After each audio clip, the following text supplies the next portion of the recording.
Hello, everyone, and welcome back. Tonight, we're traveling north to the land of endless winter light and ancient wisdom, specifically to hear a creation story from the Sami people, the indigenous inhabitants of the Arctic regions of Norway, Sweden, Finland, and Russia. Not a dramatic epic filled with battles, but a gentle, contemplative tale about the origins of hardship, the loss of paradise, and the eternal hope for its return. Before we begin, if you find this content soothing for sleep, feel free to like the video and subscribe, but only if it genuinely helps you relax. And if you'd like, leave a comment telling me where you're listening from and what time it is where you are. It's always comforting to know who's drifting off with us tonight. Now, settle deeply into your pillow. Let your shoulders drop. Feel your breathing slow and deepen naturally. Maybe turn on a soft fan or gentle white noise. We're going to ease into tonight's journey together, one calm sentence at a time. The world before. Long ago, before memory, before sorrow, before cold bit into the earth, there existed a world of perfect abundance. This was the time when Jubmel, the great creator, shaped the land and gave it freely to his children. Everything was gift. Everything was enough. In this early world, trees bore not just fruit, but cheese and meat hanging from branches like wonderful ornaments. Rich marrow fat dripped from trunks, pooling at roots. Bushes were heavy with sweet berries. Springs bubbled forth with fresh milk. Rivers teemed with fish so plentiful you could pull them out with bare hands. There was no concept of work. The world provided without being asked, without effort, without end. People wandered freely, taking what they needed, never worrying about tomorrow. The sun, Jubmel's sun, rose each morning and filled the sky with warmth and light. Darkness had no power here. Cold could not enter. Sorrow had not yet been born. The sun stood guard over this perfect world, keeping night and winter and sadness far beyond the edges of existence. It was a gentle world, a soft world, a world where no one knew hunger or fear. The two brothers. In this world of plenty lived two brothers. The first was Naithia, the gentle one.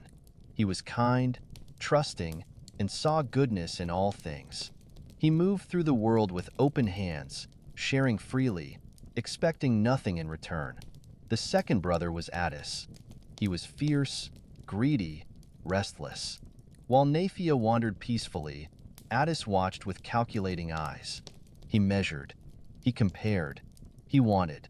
Even in abundance, something dark stirred within him. Jubmel loved Naithia deeply and gave him his own daughter as wife. Her name was also Naithia, and she brought peace into her husband's life. Attis also took a wife, but she was different.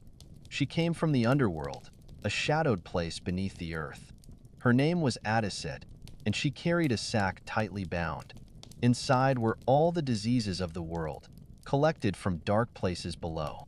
She kept it closed, hidden, waiting. For a time, the brothers lived side by side in peace. The world was wide. There was room for everyone. But laziness, when it meets abundance, can breed something dangerous. And one day, in Attis, that twisting began.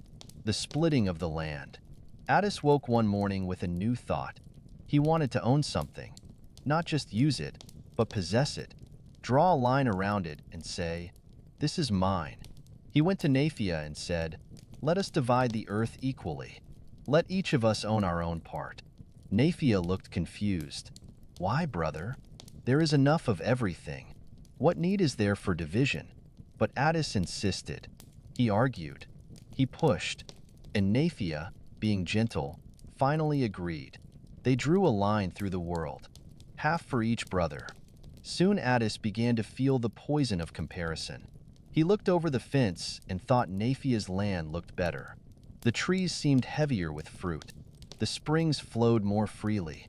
Even though both sides were abundant, Attis convinced himself he had been cheated. So one night, he moved the fence, just a little, onto Naithia's side. Naithia said nothing. He noticed, but he let it happen. But Attis was not satisfied. Again, He looked over and saw something he wanted. Again, he moved the boundary. And again, and again. Each time, Naithia remained silent. He did not argue. He simply stepped back, allowing his brother to take what he desired. Eventually, Naithia was left with only a tiny plot, a single milk spring, a small dwelling for his family. And still, Attis wanted more. The terrible act. One day, darkness rose inside Attis like a storm. It consumed him entirely. Envy, greed, and hatred took hold. He looked at Naithia, who had given him everything, and in that moment, Attis hated him. He seized reindeer antlers, sharp and heavy. He approached Naithia, and he struck him down. Naithia fell. His blood spilled onto the earth, and the world shattered. A terrible cry rose from the forest. It struck the mountains, and the echo grew until it filled the sky. Darkness came rushing in, swallowing the light whole. From cracks in the earth, creatures flew forth. Things that had been sleeping now stirred. They came from the marshes, they came from the deep places, and they turned toward the people. Attiset, the wife of Attis, looked at what her husband had done and laughed. A cold, bitter laugh. She reached for the sack she had carried from the underworld, loosened the drawstring, and released all the diseases. They poured out like smoke. Illness, pain, suffering, death. Soon, the lakes smelled of decay. The forest carried the scent of grief. Birds fell from the sky. Fish floated belly up. People began to fight one another. Men stumbled in shame. Women, driven mad, harmed their own children. Humanity could not handle the gift of joy. When prosperity came too easily, it turned them toward destruction. The sun's grief. The sun, watching from the heavens, turned away and wept. It could not bear to look upon what had become of the world it was meant to guard. Jubmel descended from his place above. He looked upon the ruin, and his heart broke. All the gifts he had given had not brought blessing. They had brought only corruption. And so, with deep sorrow, Jubmel began to take back his gifts, not as punishment, but as necessity. He took the milk from the last spring. He removed the meat from the last tree. He pulled the fish from the deepest pool.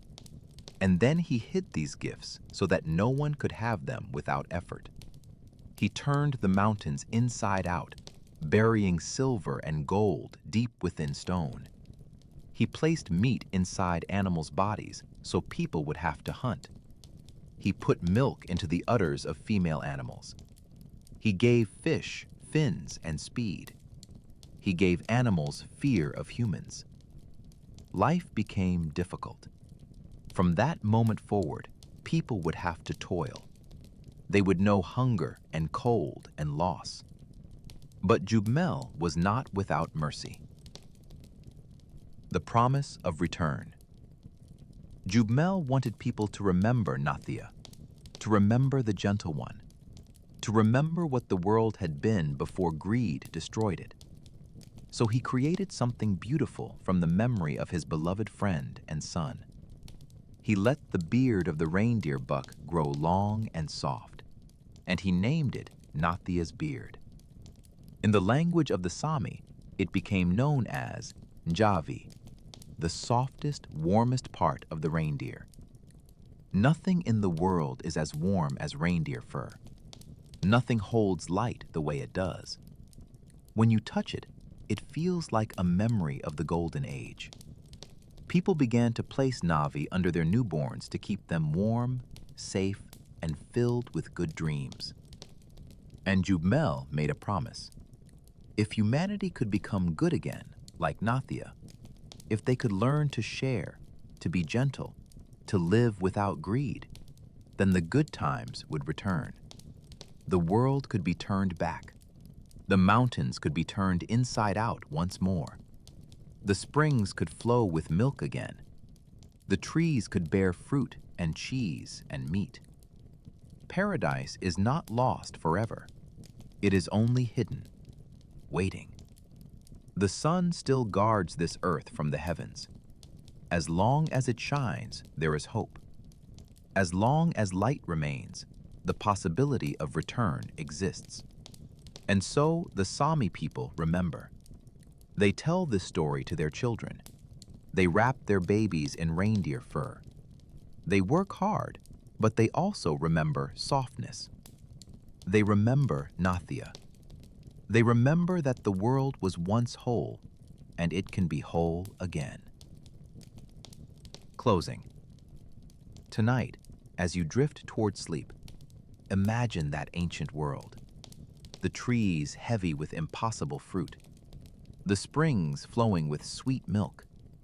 The fish leaping freely in clear rivers. The warmth of the sun that never set. The peace that filled every moment. And imagine, too, the hope. The quiet promise that goodness can return. That gentleness is not weakness. That the world, even now, even in its brokenness, still holds the memory of paradise beneath its surface, waiting to emerge again. Let that thought carry you gently into peaceful rest. Let the warmth of Naithia's memory wrap around you like soft fur. Let your breathing slow. Let your worries fade. The sun is still shining. Hope remains. Good night.